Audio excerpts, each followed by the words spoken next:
Welcome to Inside Djoser's Step Pyramid. The architect of the Step Pyramid, Imhotep, was a man of great importance to Pharaoh Djoser and ancient Egyptians in general. The base of a statue of Djoser, discovered in 1926, celebrates Imhotep as a carpenter, sculptor, stonemaker, and chief of the seers. Little is known of Imhotep's day-to-day life. While he is credited for writing medical texts, it is for his role of architect that he is most famously known.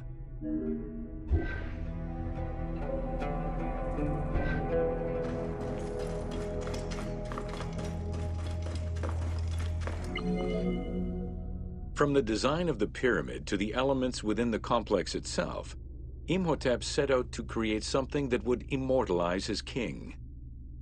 An architectural achievement, the Step Pyramid was made from stone blocks instead of mud brick. It was the first time Egyptians built a monument of that height. Imhotep explicitly intended for the stone to reflect natural materials. The funerary complex of Djoser remained famous throughout the centuries and millennia, and its great architect, Imhotep, was deified by ancient Egyptians during the late period.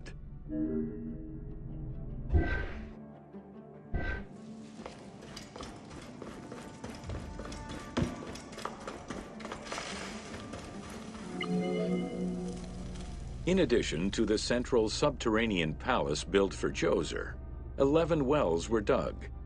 Each went to a depth of 33 meters and connected with a horizontal gallery extending for about 20 meters. The first 5 galleries were intended for members of the royal family.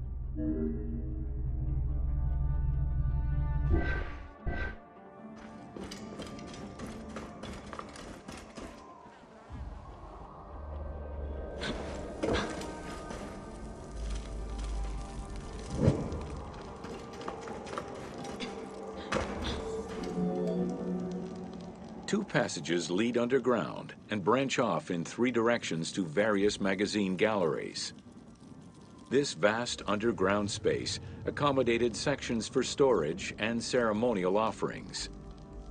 One of the tunnels, starting on the east side of the pyramid, contained 40,000 stone vessels, many of them belonging to the king's ancestors.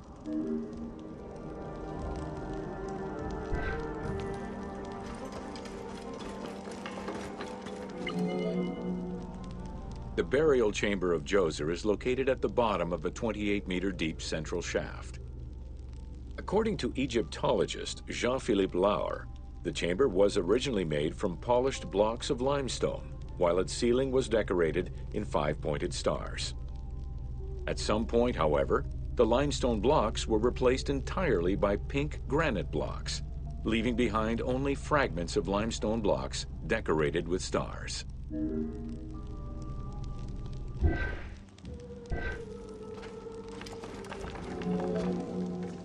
At the foot of the chamber are many tunnels going in all directions. This maze of tunnels, galleries, and chambers stretches over 5 kilometers. There are a number of dead ends and false doors. They may have been intended for the afterlife, rather than to fool thieves.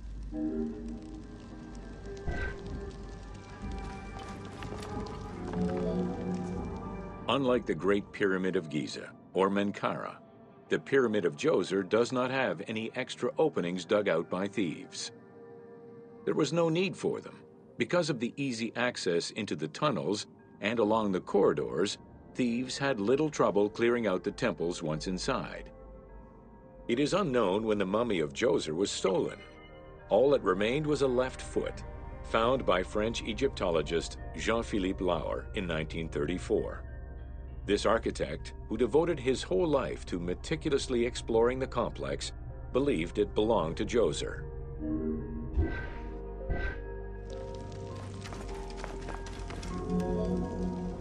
The pharaoh's apartments, also known as the blue chambers, are decorated with blue-green tiles meant to imitate the reed matting that covered the walls and windows of his palace. The stone is carefully curved and painted to look like the rolled mats of open doorways and curtains.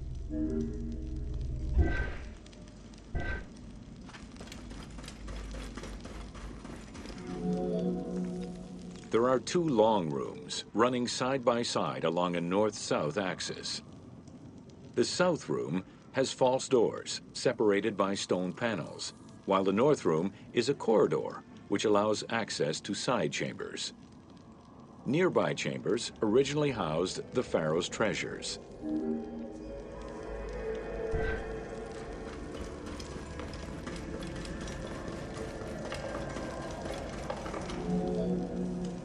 The door frames are made of fine limestone and carved with the king's name.